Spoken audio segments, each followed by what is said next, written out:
एकटे. आजची संध्याकाळ वेगळी. ना कुणी सोबतीला, मनातही नाही विचार आज खास कुठला. आजवर नाही दिला वेळ एकदाही स्वतःला. म्हणूनच एकट्याने वाटते गाठले स्वतःला. असा गेला ना वेळ कधी एकटेच बसण्यात. करू लागलो विचार के तथ्य एकलेपणात. राहण्यात एकटे असेल काय वेगळी बाब. चंद्र सूर्य एसेच का विशाल नभी शोभतात.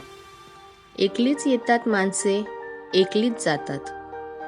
परी जोडीदारासमवेत सारे आयुष्य घालवतात. कशी थोर माणसे एकलेपणास जिंकतात. उगाच काय त्यास विचारवंत म्हणतात. म्हणून काय एकटा देव राहतो देवळात. असेल मिळत त्यास देवपण एकलेपणात. आज मीही बसलो हा विचार करत. सुचले नेमके हेच मला आज एकटेपणात. धन्यवाद मित्रांनो. अशाच आमच्या नवनवीन कविता ऐकण्यासाठी आमच्या व्हिडिओला लाईक करा, कमेंट करा, शेअर करा आणि आमच्या चॅनलला सबस्क्राईब करा. बाय.